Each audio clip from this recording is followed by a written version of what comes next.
ஜோதிடத்தை நாடி வந்த அன்பு நேயர்களுக்கு வணக்கம்ங்க. எத்தனையோ வீடியோ பார்த்தாலும் இந்த ஒரு வீடியோ உண்மையா கஷ்டப்படுற உங்க வாழ்க்கைய மாற்றப் போகுதுங்க.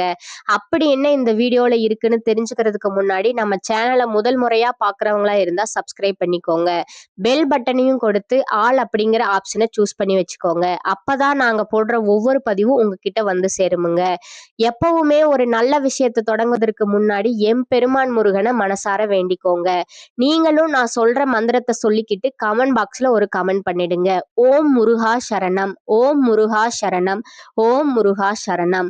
வணக்கம்ங்க. இந்த பொங்கலுக்கு பிறகு உங்களை விட்டு நீங்கும் உறவு எது என்பதை பற்றிய 100% துல்லியமான கணிப்பு இது. கடகராசிக்காரர்களே, இப்படி ஒரு தலைப்பை பார்த்த உடனே உங்கள் மனதிற்குள் ஒரு சிறிய பயமும் ஒரு பெரிய ஆவலும் ஒரே நேரத்துல கிளம்புங்க. யார் அது? என்ன உறவு? நம்முடைய வாழ்க்கையில் இவ்வளவு நாள் இருந்தவர்கள் தானா அல்லது சமீபத்தில் நெருக்கமானவர்களா என்று பல கேள்விகள் ஒரே நேரத்தில் ஓட ஆரம்பிக்கும். உண்மையை சொல்ல வேண்டும் என்றால் இந்த பொங்கலுக்கு பிந்தைய காலம் கடகராசிக்காரர்களுக்கு சாதாரண காலம் கிடையாது. இது ஒரு தெளிவுபடுத்தும் காலம், ஒரு வடிகட்டி போன்ற காலம், உண்மை முகங்களை வெளிக்கொண்டு வருகின்ற காலம். இதுவரைக்கும் நீங்கள் உறவு என்று நினைத்து சுமந்து வந்த பல விஷயங்கள் உண்மையில் உறவு அல்ல. அது உங்களுடைய பழக்கம், பழைய பயம், தனிமையை தாங்க முடியாத மனநிலை அல்லது இவர்கள் இல்லாமல் நான் எப்படி இருப்பேன் என்கிற ஒரு அடிமைத்தனம் மட்டுமே. இந்த பொங்கலுக்கு பிறகு அந்த எல்லா திறமைகளையும் காலம் உடைக்க ஆரம்பிக்கும். இந்த குறிப்புகள் முழுமையாக கவனிங்கள். ஏனென்றால் எந்த காலகட்டத்தில் இந்த பிரிவு தெளிவாக உருவாகும், அது சண்டையோடு வருமா அல்லது அமைதியாக நடக்குமா, அந்த உறவு நீங்கிய பிறகு உங்கள் வாழ்க்கையில் என்ன மாதிரியான மாற்றங்கள் வரப்போகிறது, மனசு எப்படி லேசாக மாறப்போகிறது, அந்த உண்மையான பதிலை நான் இறுதியில் தெளிவாக சொல்ல போகிறேன். அதனால கடைசி வரைக்கும் தவிர்க்காமல் பாருங்கள். கடகராசிக்காரர்களே, இதுவரை எப்படி இருந்தாலும் அது ஒரு கட்டம்ங்க. இப்பொழுது அந்த வாழ்க்கை பாடத்திற்கான அர்த்தம் மெதுவாக தெளிவாக ஆரம்பிக்குதுங்க. இதை கவனமாக கேட்டால் உங்கள் வாழ்க்கையில் எதை தொடர வேண்டும், எதை நிறுத்த வேண்டும், எதை உங்கள் மீது முதலில் எடுத்துக்கொள்ள வேண்டும் என்று நீங்களே புரிந்து கொள்ள முடியும். பல பேருக்கு உங்கள் வாழ்க்கை வெளியில் பார்த்தால் நன்றாக போய் கொண்டிருப்பது போல தெரியும். ஆனால் உள்ளுக்குள் நீங்கள் அனுபவித்தது அவ்வளவு எளிதானது இல்லை. பொறுப்புகள் அதிகம், மற்றவர்களை புரிந்து கொள்ள நீங்கள் எடுக்கும் முயற்சியும் அதிகம், உங்களை பின்னால் தள்ளிக்கொண்டே வாழ்ந்த காலங்கள் அதிகம். அதனாலதான் உங்கள் மனசுக்குள்ள இந்த கேள்வி மௌனமா ஓடிக்கொண்டே இருக்கும். இனிமேலும் இப்படியேதான் போகுமா, எனக்கு என்று ஒரு நல்ல மாற்றம் வருமா, இந்த பொங்கலுக்கு பிறகு என் வாழ்க்கை வேறு மாதிரி ஆகுமா? இந்த கேள்விகளை நீங்கள் யாரிடமும் சத்தமாக சொல்லவில்லை, உங்களுக்குள்ளேயே அமைதியாக தாங்கிக் கொண்டீர்கள். கடகராசிக்காரர்களே, ஒரு விஷயத்தை நீங்கள் முதலில் தெளிவாக உணர வேண்டும். பொங்கலுக்கு பிறகு உங்களுக்கு நல்ல மாற்றம் வர வாய்ப்பிருக்கிறது. இறைவனின் துணையும் உங்களுக்கு இருக்கும், கிரகங்களின் ஆதரவும் உங்களை விட்டு விலகாது. ஆனால் ஒரே ஒரு விஷயம் ரொம்ப முக்கியம், நீங்கள் உங்கள் நம்பிக்கையை ஏன் கைவிடக்கூடாது? வாழ்க்கை எல்லாருக்கும் ஒரே மாதிரியாக அமைவதில்லை. சிலருக்கு எளிதாக நகரும், சிலருக்கு அதே வாழ்க்கை பொறுமை, பக்குவம், தாங்கும் மனசு வேண்டும் என்று கேட்கும். அதற்காக மற்றவர்களுடைய வாழ்க்கையோடு உங்கள் வாழ்க்கையை ஒப்பிட்டு உங்களை நீங்களே குழப்பிக் கொள்ளாதீர்கள். உங்களுக்கென்று ஒரு நேரம் இருக்கிறது, உங்களுக்கென்று ஒரு பாதை இருக்கிறது. இந்த தகவல்கள் எல்லோருக்குமானது இல்லை. இந்த பொங்கலுக்கு பிறகு எப்படியாவது என் வாழ்க்கையை ஒரு நல்ல திசையில் மாற்ற வேண்டும் என்று மனதிற்குள் உறுதியாக நினைப்பவர்களுக்கு தான் இது பொருந்தும். இதுவரைக்கும் இருந்தது போதும், இனி என்னை நான் மறக்கக்கூடாது என்று உண்மையாக நினைக்கிறவர்களுக்கு தான் இந்த ஜோதிட பதிவு. இது சும்மா ஒரு கணிப்பு பேச்சு இல்லை. இதுல சொல்லப்படும் ஒவ்வொரு விஷயமும் கடகராசிக்காரர்களின் வாழ்க்கையை முழுமையாக ஆராய்ந்து சொல்லப்படுதுங்க. ஒரு விஷயத்தை நேர்மையாக சொல்ல வேண்டும்ங்க. இதை உணர்ந்ததும் உங்கள் வாழ்க்கை உடனே மாறிவிடும் என்று நான் சொல்ல மாட்டேன். ஆனால் மாற்றத்திற்கான தெளிவு கண்டிப்பா வருமுங்க. எங்கே நிறுத்த வேண்டும், எங்கே தொடர வேண்டும் என்பது புரியுமுங்க. அந்த மாற்றத்தை செய்யக்கூடிய மன வலிமை உங்களுக்குள் இருக்குதுங்க. பொங்கலுக்கு பிறகு நீங்கள் என்ன செய்ய வேண்டும், என்ன செய்யக்கூடாது, உங்கள் வாழ்க்கையில் எந்த இடத்தில் நீங்கள் உங்களை முதலில் மறந்தீர்கள், அது எப்படி உங்கள் வாழ்க்கையை இங்கு கொண்டு வந்தது, இனி எதை தொடர வேண்டும், எதை விட வேண்டும், எதை உங்கள் மேல் முதலில் எடுத்துக்கொள்ள வேண்டும் என்பதை பற்றி தொடர்ந்து பார்ப்போம். கடகராசிக்காரர்களே, அவசரமாக எதையும் அணுகாதீர்கள். மனதை அமைதியாக வைத்துக்கொண்டு கவனமாக கேளுங்கள். ஏனென்றால் இது பயம் காட்டும் பதிவு அல்ல, உங்கள் வாழ்க்கைக்கு ஒரு திசை காட்டும் பதிவு. பொங்கலுக்கு பிந்தைய காலம் உங்களுக்கு என்ன கொண்டு வரப்போகிறது என்பதையும் அதில் நீங்கள் எப்படி நடக்க வேண்டும் என்பதையும் முழுமையாக பார்ப்போம். இதுவரை எப்படி இருந்தாலும் அது ஒரு காலம், இனி அதற்கான அர்த்தம் புரிய தொடங்கும். இது இதுவரை வாழ்க்கை ஏன் இப்படி நகர்ந்தது? சந்திரன் கிரகம் உங்கள் வாழ்க்கையில காட்டும் உண்மை என்ன? உங்கள் உணர்ச்சியை தூண்டும் வார்த்தைகள் இங்கே இல்லை. பயம் காட்டும் பேச்சும் இல்லை. பெரிய தத்துவ விளக்கமும் இல்லை. வருடம் வருடமாக உங்கள் வாழ்க்கை எப்படி நகர்ந்தது? ஏன் சில விஷயங்கள் நன்றாக தொடங்கியும் மனநிறைவு இல்லாமல் மாறின? நான் எல்லோருக்காகவும் இருந்தேன், ஆனால் எனக்காக வாழ்க்கை நிற்கவில்லை என்ற உணர்வு ஏன் வந்தது? இதையெல்லாம் மெதுவாக நேரடியாக புரிய வைக்கத்தான் இந்த பகுதி. முதலில் ஒரு முக்கியமான உண்மை. கடகராசிக்காரர்களே, உங்கள் வாழ்க்கை ஒரே நாளில் உடைந்து போகவில்லைங்க. பல பேருக்கு ஒரே ஒரு சம்பவம் எல்லாவற்றையும் சிதறடிக்காது. உங்கள் வாழ்க்கை சிதறவில்லை, ஆனால் உங்களுக்குள் சுமை சேர்ந்ததுங்க. அதனாலதான் உங்களுக்குள் ஒரு உள்ளார்ந்த குழப்பம். நான் தவறாக வாழ்கிறேனா? நான் அதிகமா கொடுக்கிறேனா? என் வாழ்க்கை என்னுடைய தேவைகளுக்காக ஏன் நகரவில்லை? இந்த கேள்விகள் ஒரு நாள் 2 நாள் இல்ல, பல வருடங்களா உங்கள் மனசுக்குள்ள மௌனமா ஓடிக்கொண்டே இருக்குதுங்க. சந்திரன் கிரகம் உண்மையில் என்ன செய்கிறது? கடகராசியின் அதிபதி சந்திரன்ங்க. சந்திரன் என்ன தரும்? ஆழமான உணர்ச்சி, நினைவாற்றல், மற்றவர்களின் மனநிலையை உடனே உணரும் திறன், உறவுகளை உயிராக மதிக்கும் குணம் ஆகியவற்றை தருமுங்க. ஆனா அதே சந்திரன் ஒரு விஷயத்த அதிகமாவும் செய்யுமுங்க. மனதை அலைபாய வைக்குமுங்க. அதனாலதான் கடகராசிக்காரர்களின் வாழ்க்கை வெளியில் பார்த்தால் நிலையாக இருப்பது போல தெரியுமுங்க. ஆனா உள்ளுக்குள்ள மனம் அமைதியா இருக்காதுங்க. இந்த காலத்துல பல கடகராசிக்காரர்கள் குடும்ப பொறுப்புகள், மற்றவர்களின் எதிர்பார்ப்பு என வாழ்ந்திருப்பீர்கள். உங்களது ஆசைகள் மெதுவாக பின்னால் போயிருக்கும். பெரிய தோல்வியும் இல்லை, பெரிய வெற்றியும் இல்லை. ஆனால் உங்களுக்கான வாழ்க்கை எங்கேயோ நிறுத்தப்பட்ட உணர்வு. இந்த காலத்திலே சந்திரன் உங்களை மற்றவர்களுக்காக அதிகமாக வாழ வைத்ததுங்க. ஒன்று வரை உணர்ச்சி முதலீடு அதிகம், ஆனால் மனசோர்வு ஏற்பட்டதுங்க. இந்த காலத்துல நீங்கள் ஒரு விஷயத்த முழுமையா நம்பி இருப்பீங்க.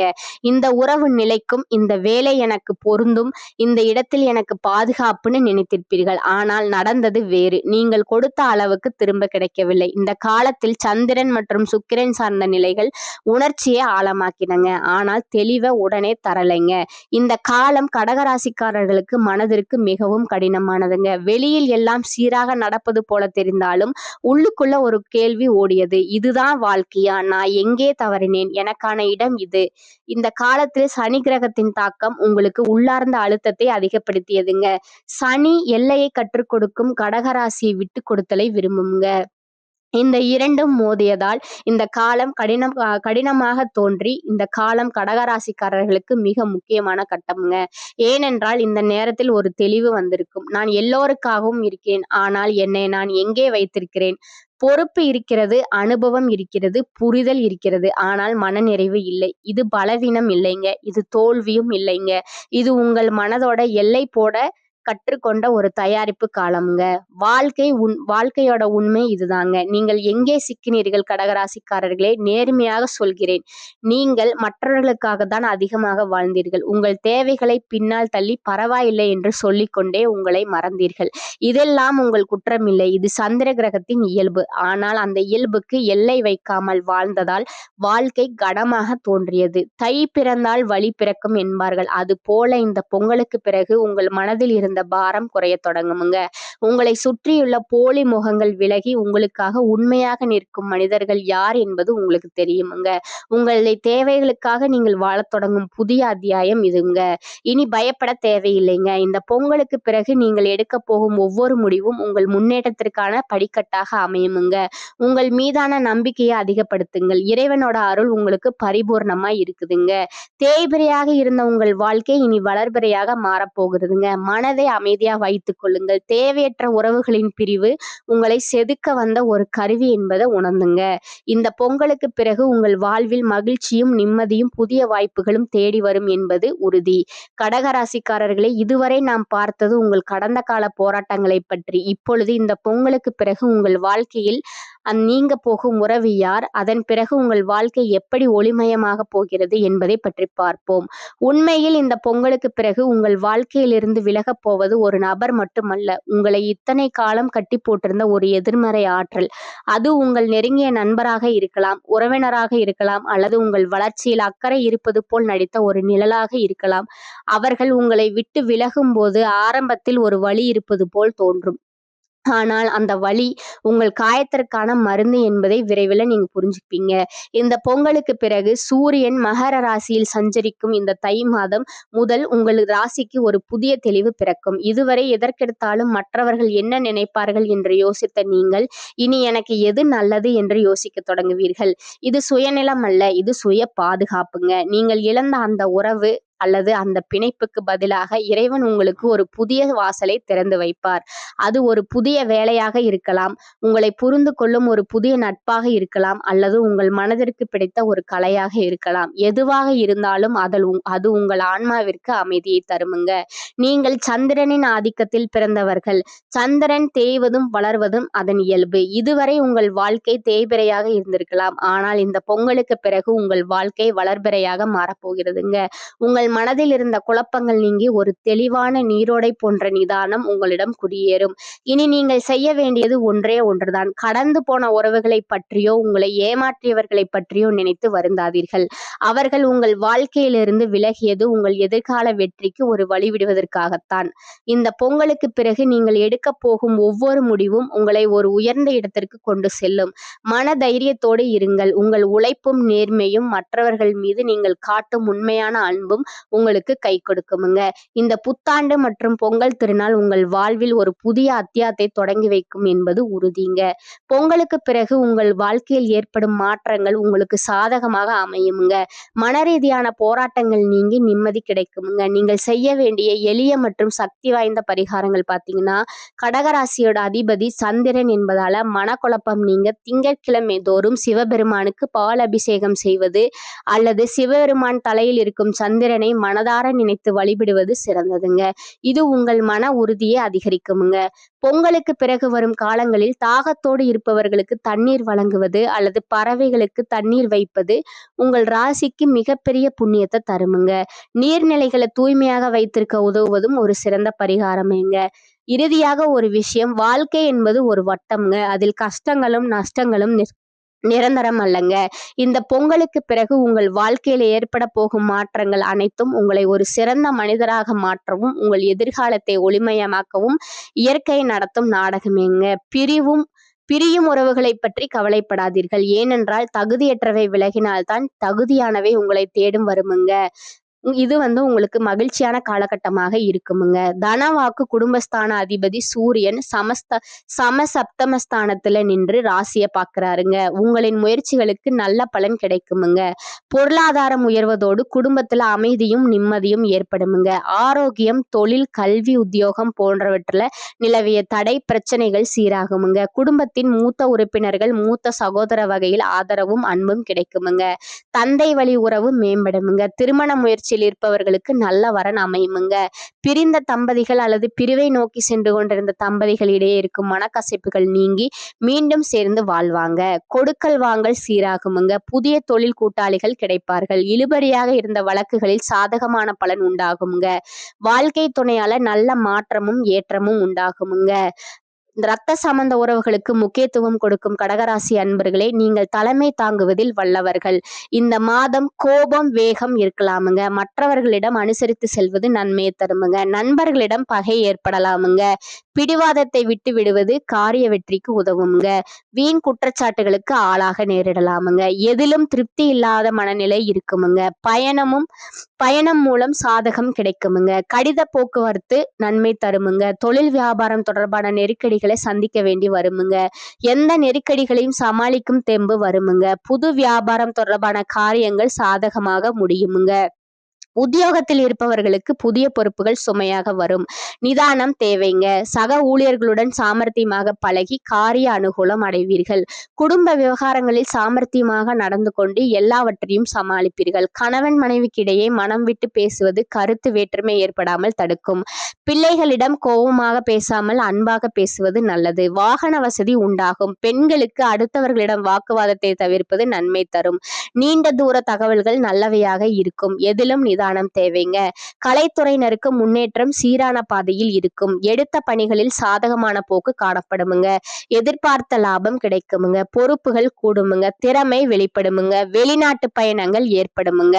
அரசியல் துறையினருக்கு உங்களை பிரிந்து சென்றவர்கள் மீண்டும் வந்து சேர்வாங்கங்க. மேலிடத்தில் நெருக்கம் அதிகரிக்குமுங்க.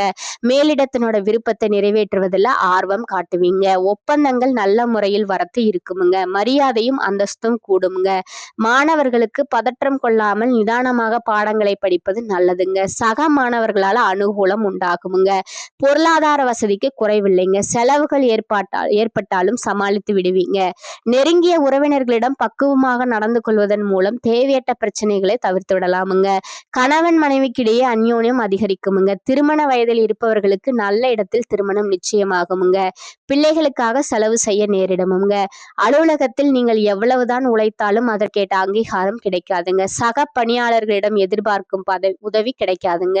பொறுமையை கடைபிடிப்பதுதான் நல்லதுங்க. வியாபாரத்துறையில புதிய முதலீடுகள் செய்வது தவிர்ப்பது நல்லதுங்க. சக வியாபாரிகளின் பேச்சை கேட்டு புதிய முயற்சிகள் எதிலும் ஈடுபட வேண்டாமுங்க. குடும்பத்தை நிர்வகிக்கும் பெண்களுக்கு பொறுப்புகள் அதிகரிக்குமுங்க. ஆனாலும் சலித்து கொள்ளாமல் சிறப்பாக செயல்பட்டு கணவர் வழி உறவினர்களிடம் பாராட்டுகளை பெறுவீங்க. அடுத்ததா உங்களுடைய நட்சத்திர பலன்களை பார்க்கலாமுங்க. முதலாவதா இருப்பது புனர்பூசம் 4ஆம் பாதம். இந்த மாதம் திருமணம் போன்ற சுப நிகழ்ச்சிகள் சற்று இழுபறிக்கு பின்னே நடைபெறுமுங்க. கொஞ்சம் சிரமம் எடுத்தால் மிக சிறப்பாக நடந்தேறுமுங்க. முக்கிய முடிவுகளை குடும்ப பெரியோர்களின் ஆலோசனைகளை கேட்டு எடுக்கிறது உங்களுக்கு நன்மையை தருமுங்க. தொழில் வியாபாரம் எதிர்பார்த்த வளர்ச்சி பெறுமுங்க. பழைய பாக்கிகள் வசூலாகுமுங்க. 2ஆவதா இருப்பது பூசமுங்க. இந்த மாதம் மன மகிழ்ச்சி ஏற்படும் சம்பவங்கள் நிகழுமுங்க. இழந்த சொத்து மீண்டும் கைக்கு வந்து சேரும் காலமா இது இருக்குதுங்க. காரியத்தை கச்சிதமா முடிக்கும் திறமை வந்து சேருமுங்க. தடைபட்ட காரியங்கள் தடை நீங்கி நன்றாக நடந்து முடியுமுங்க. வாக்கு வன்மையால் நன்மைகள் ஏற்படுமுங்க. தெய்வ சிந்தனை அதிகரிக்குமுங்க. பண பிரச்சனை நீங்குங்க. அடுத்ததா இருப்பது ஆயில்யம்.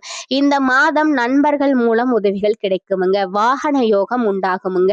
குடும்பத்தில் சந்தோஷமான சூழ்நிலை காணப்படுமுங்க. கணவன் மனைவிக்கிடையே விட்டு கொடுக்கும் மனப்பான்மை அதிகரிக்குமுங்க. பிள்ளைகள் எதிர்காலத்திற்காக சில பணிகளை மேற்கொள்வீர்கள். தேவையான வசதி வாய்ப்பு வந்து சேருமுங்க. உங்களுக்கு அதிர்ஷ்டமான கிழமைகள் பார்த்தீங்கன்னா ஞாயிறு, வியாழன், வெள்ளிங்க. பரிகாரம் பார்த்தீங்கன்னா ஸ்ரீ காளியம்மனை வணங்க அடுத்தவர்களால் ஏற்படும் கெடுதல்கள் நீங்குமுங்க. மனதுல அமைதி பிறக்குமுங்க. காலபைரவரை வழிபடுவது மேலும் உங்களுக்கு நன்மையை தருமுங்க. இந்த சேனல் உங்களுக்கு பிடிச்சிருந்தா லைக் பண்ணிக்கோங்க, ஷேர் பண்ணிக்கோங்க. அப்படியே உங்களுக்கு தெரிஞ்ச ஃப்ரெண்ட்ஸ் அண்ட் ஃபேமிலிக்கும் ஷேர் பண்ணிக்கோங்க. வாழ்க வளமுடன். நன்றி, வணக்கம்.